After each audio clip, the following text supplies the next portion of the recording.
देखो, हम सबको पता होता है कि सही क्या, गलत क्या, काम को करने का आसान तरीका कौन-सा और मुश्किल कौन-सा। लेकिन कई बार लोग हमें गाइड भी कर देते हैं, जिनको हम कहते हैं टिप्स। लेकिन मेरी कोशिश ये है कि अपनी वीडियोज़ के ज़रिए जो भी टिप्स मैं आपके साथ शेयर करती हूँ कि ये टिप्स आप फ़ॉलो करके देखो, उनको आप प्रैक्टिकल और सुपर बिज़ी लाइफ़ में कैसे फ़ॉलो और अप्लाई डेली बेसिस पे कर सकते हो, इसका एक आइडिया आपको इस वीडियो से मिल जाएगा। तो आई होप आपको ये पसंद आएगा। तो चलो वीडियो शुरू करते हैं। लास्ट वीडियो में जब मैंने देर रात तक का शूट आपके साथ शेयर करा था, तो मैंने आपको बताया था कि मैं पुदीना और आंवला की चटनी बनाने जा रही हूँ, जो मैंने पुदीना रात को ही साफ़ करने की फिर सोच ली थी। क्योंकि विंटर की देखो जब सारी टिप्स की बात होती है तो किचन में अभी विंटर में सारी पत्तेदार सब्जियां आती हैं, और मैंने देखा है लोगों को बात करते हुए कि उनके लिए टास्क होता है कि यार पत्तेदार सब्जियां इतनी देर लगती है, मेथी की एक गड्डी साफ़ करने में इतनी देर लगती है।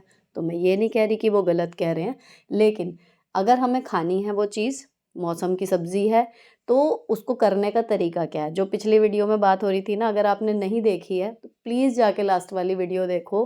हाउ टू बी कंसिस्टेंट, इस क्वेश्चन का बहुत अच्छे से जवाब आपको उस वीडियो में मिलेगा, एंड उसको सेव भी करके रख सकते हो। ठीक है?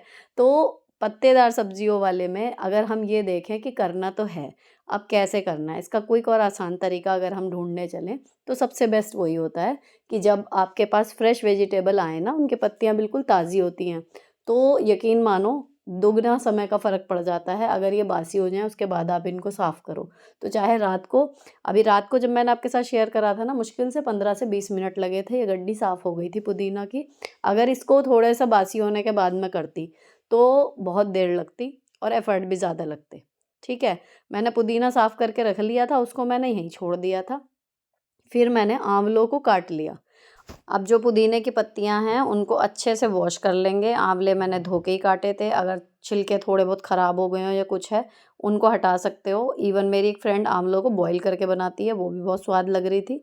तो वो दोनों तीनों तरीके से ही बन सकती है। ठीक है? अब मैंने काट के रख ली। ये दोनों चीज़ें ज़्यादा हैं, इतनी सारे की चटनी नहीं बनेगी। लगभग दोनों में से आधी आधी चीज़ें यूज़ होंगी और आधी मैं दूसरी चीज़ों में यूज़ कर लूँगी। ठीक?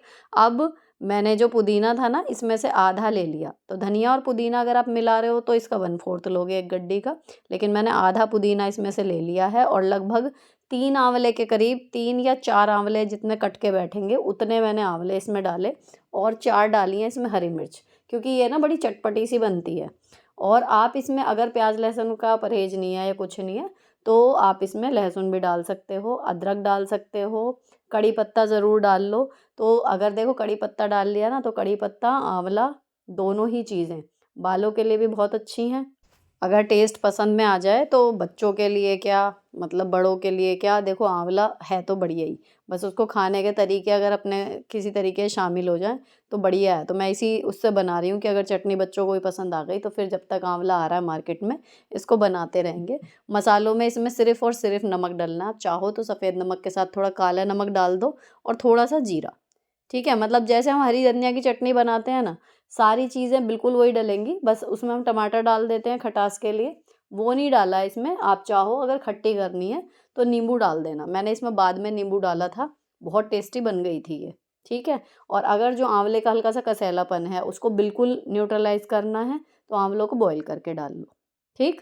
अब ये देखो बढ़िया सी पिस गई, कितना सुंदर सा इसका कलर आया है। फिर मैंने इसको 2 डिब्बियों में करा, 1 डिब्बी घर के लिए हो जाएगी और एक मैं वहाँ ले जाऊँगी, क्योंकि अब जहाँ पर इस टाइम मेरी ड्यूटी चल रही है, हम लोग 5-6 जने मिल के खाना खाते हैं ना, तो सब शेयर करेंगे, अच्छा भी लगेगा और एक रिव्यू भी मिलेगा कि कैसी बनी। उसके बाद लंच में मैं ले जाने वाली थी दाल। ये कढ़ाई में बच्चों के लिए फ्राइड राइस बनाए थे मेरे हस्बैंड ने, जो रात के चावल रखे थे, तो रात को ही फाइनल कर लिया था कि उनके टिफ़िन के लिए फ्राइड राइस बनने हैं। मुझे दाल ले जानी थी और थोड़ी-सी दाल और रखी है, वो दोपहर में भी उतनी हो जाएगी हमारी दाल, मतलब ज़्यादा बच गई थी कल। अब मैंने दाल एक तरफ फ्राई कर ली, प्याज़, टमाटर, राई दोबारा से डाल के देसी घी में, और पराठे सेंक लिए, रोटी सेंक ली। उसके बाद खाना मैं जो है पैक कर रही थी। अगर रेशो की बात करें तो इस आंवले की चटनी में, पुदीने की चटनी में आप लेना 1 गड्डी का आधा पुदीना, ठीक है? आधी गड्डी मतलब पुदीना, नॉर्मल साइज़ की गड्डी आपने देख ही ली। अगर धनिया लो तो 1/4 गड्डी धनिया, 1/4 गड्डी पुदीना, एंड 4 आंवले उसमें डाल लेना, ठीक है। तो इतने में आपका बन जाएगा बिल्कुल सही हिसाब। और अगर कसैलापन ख़त्म करना हो तो मैंने बताया कि आंवले को बॉईल करके तब पीसना, तो बिल्कुल भी ऐसा टेस्ट नहीं आएगा कसैला वाला, और बहुत टेस्टी बनेगी मतलब। और इस बहाने से आंवले का जो इंटेक है ना, जो हम लोग सोचते हैं कि हो जाए किसी तरीके से, वो आप कर पाओगे। अब मैंने जो है खाना पैक कर लिया, अपना डब्बा रेडी कर लिया। उसके बाद मैं नहा के रेडी होके अपने जो रोज़ के मॉर्निंग रूटीन के काम होते हैं, अभी आप अगली मॉर्निंग में देखोगे भी, निपटा के फिर मैं चली गई थी अपने ऑफ़िस। अब मैं शाम को आ रही हूँ और देखो मेरे चेहरे से ही पता लग रहा है, जब मैं स्कूल से आती हूँ ना तो बच्चों का साथ रहता है वो एक अलग टाइप की थकान होती है। लेकिन ये एक अलग टाइप की थकान है, क्योंकि सारा काम फ़ोन में है और आँखें और दिमाग ना एक्चुअल में इतना ज़्यादा थक जाता है कि वो थकान चेहरे पे दिखती है। अब वापस आके शाम का फिर किचन रूटीन स्टार्ट हुआ, जो मतलब अब मैं लास्ट आपके साथ जो भी मैंने व्लॉग शेयर करे, उनमें डिटेल में शेयर कर रही हूँ सारी चीज़ें। तो वो जो अभी रिसेंट परसों के और कल के व्लॉग में गया, उनको स्किप करके जो नई चीज़ें हैं वो मैंने इस बार इंक्लूड करने की कोशिश करी है। बात चल रही थी विंटर टिप्स में पत्तेदार सब्जियों की, और शाम को मेरे हस्बैंड जो सब्ज़ी लाए हैं उसमें मेथी भी आई है और मूली के पत्ते भी आए हैं, मतलब मूली आई है। तो हमारे यहाँ मूली की भुजी वैसे भी अच्छी लगती है भुजिया, और अगर बच जाती है किसी वजह से, रात को हमने बनाई और बच गई, उसके भरवा पराठे भी बहुत स्वाद बनते हैं। तो मूली जब भी आए आपके यहाँ पे, अगर आपको रात में बनानी है तो भी ठीक, नहीं बनानी है तो भी ठीक, उसको काट के सारे पत्ते मैंने धो के काट के उसके बाद कुकर में सेट कर दिए। 2 मूली भी छील के काट के कुकर में सेट करके रख दी। और ये मेथी की गड्डी मैंने डंठल काटा, उसमें से जो पत्ते गए थे वो हाथ से छुटा लिए। अब जो आती है बात की पत्तेदार सब्जियों को आप साफ़ कब और कैसे करें, ठीक है? तो आप जैसे टीवी देख रहे हो, सपोज़ करो, है ना? आधा घंटा, पौना घंटा टीवी देखना मुझे भी पसंद है, जब भी मेरे पास टाइम होता है, कुछ अच्छा चल रहा हो तो। अभी बाकी शोज़ ख़त्म हो गए हैं, तो आराध्या ने हैरी पॉटर लगाई हुई थी, वो मेरी भी फ़ेवरेट है, वो मैंने कर ली। तो आप टीवी के साथ इनको साफ़ कर लो, आपकी सब्ज़ी की सब्ज़ी साफ़ हो जाएगी, एंटरटेनमेंट भी हो जाएगा, और बिना गिल्ट के आप अपना टीवी भी देख लोगे, ये भी नहीं लगेगा कि टाइम ख़राब करा। अगली जो परेशानी आ रही है सर्दी में बहुत ज़्यादा आ रही है, कि हाथ ख़राब हो रहे हैं या फिर बर्तन मांजने का दिल ही नहीं कर रहा जी, ठंड लग रही है रात को। अब देखो रात को ठंड लगे या कुछ लगे, किचन अगर झूठी छोड़ोगे तो उसका खामियाजा बहुत ज़्यादा आपको भुगतना पड़ेगा। तो मैंने कई बार शेयर करे हैं बर्तन से रिलेटेड टिप्स। एक तो ज़्यादा देर के ना बर्तन छोड़ो ही मत। अच्छी बात तो ये है, अगर बर्तन सिंक में भी जमा करने हैं ना, थोड़ा सा पानी डाल के रखो ताकि ईजिली क्लीन हो जाए।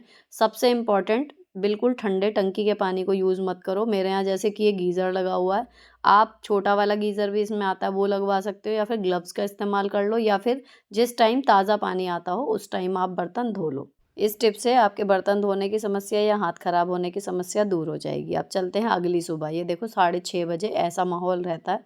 मैं आ रही हूँ नीचे, तो ये जितनी भी लाइट दिख रही है ये फ़ोन की ही है, और प्रॉपर अंधेरा रहता है क्योंकि सर्दी अब ऑफिशियली अच्छे रंग में आ चुकी हैं। लाइट आ नहीं रही है अभी। सुबह रोज़ यही होता है, शुरू के 15 से 20 मिनट लाइट नहीं होती। अभी बजे हैं 6:30, तो मैं अलार्म लगाती हूँ एक्चुअली 6 का। फिर आराम से उठते उठाते 6:15 होते हैं, 15 मिनट अपना स्ट्रेच करती हूँ। उसके बाद फिर मैं 6:30 तक कोशिश करती हूँ कि नीचे आ जाऊँ, एंड देन काम स्टार्ट कर दूँ। अब कुछ भी और करने से पहले जो मैंने कुकर रात को सेट करके रखा था मूली के पत्तों और मूली का, उसके नीचे मैंने गैस जलाई, इसमें 2 सीटी लगेंगी, और दूसरे चूल्हे पे मैं रख दूँगी पानी थोड़ा-सा पीने के लिए, जो मैंने आपके साथ लास्ट टाइम शेयर करा था। तो ये टिप्स जितने भी मैं आपके साथ शेयर करती हूँ ना, ये सिर्फ़ बताने भर के नहीं है, ये ऐसे ही हैं जो सुपर बिज़ी लाइफ़ में भी आपको डेली में एक तो आप अप्लाई कर सकते हो, ऐसे हैं, और दूसरे एक्चुअली आपकी हेल्प करते हैं।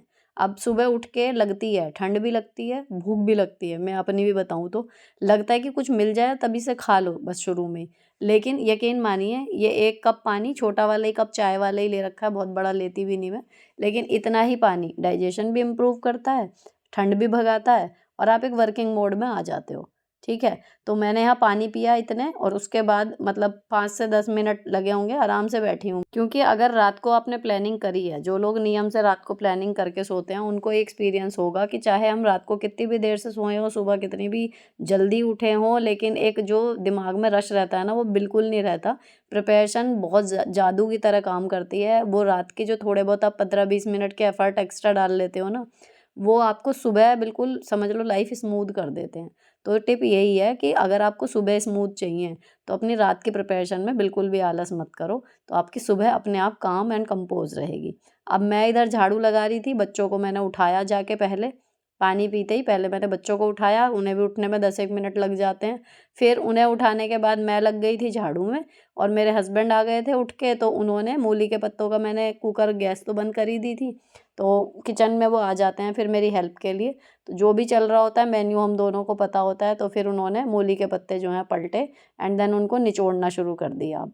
ठीक है, तो एक तरफ ये काम भी चल रहा है। अगर वो नहीं आते उठ के, कई लोग कहेंगे हमारे हस्बैंड हेल्प नहीं करते, तो फिर मैं झाड़ू वाले ऑप्शन में बिल्कुल नहीं जाती, क्योंकि जितनी देर में मेरी झाड़ू लगी है उतनी देर में वो मूली के पत्ते रेडी हुए हैं। अगर आपकी हेल्प कोई नहीं कर रहा, तो फिर आपको चाहिए कि जितने टाइम बच्चों का टिफ़िन तैयार होना है उतने में कितनी देर आपको लगेगी कुकिंग में, फिर आप बिल्कुल एक तरफ होके किचन में ही अपना टाइम दोगे, बाद की क्लीनिंग वगैरह का टाइम उस तरीके से शेड्यूल करोगे। तो बिल्कुल भी अपने मन में ये ना लाना कि इनका हेल्पिंग हैंड है तो ये ऐसे कर पा रही हैं, हम कैसे करें। हर चीज़ के तरीके होते हैं, काम सबके होते हैं, कोई हेल्प कर रहा है वेरी गुड, नहीं भी हेल्प कर रहा तो हम इतने सक्षम होते हैं, होने चाहिए भी, कि हम अकेले भी अपना काम जो ज़रूरी है रोज़ का है वो निपटा लें। ठीक है, अब मैं जब मैंने देखा ना, तो देखो आज आप अगर नोटिस कर रहे हो मैं लॉन में नहीं गई क्लीनिंग के लिए, क्योंकि टाइम जब मैंने देखा ना तो 7:05 हो गए थे। तो अभी मेरे बच्चे 7:30 के बाद 7:35 तक उनकी वैन आ जाती है, तो अब मैं अगर बाहर की क्लीनिंग में लगती, पानी वगैरह डालती, लेट हो जाती, इसलिए मैंने तुरंत हाथ धोए और फिर मैं यहाँ आ गई। ठीक है, तो प्रायोरिटी बेसिस पे काम करना, ये सिर्फ कहने के लिए नहीं कहती हूँ, एक्चुअली आपको हर दूसरे काम में ये डिसाइड करना होगा कि इस टाइम आपकी प्रायोरिटी क्या है।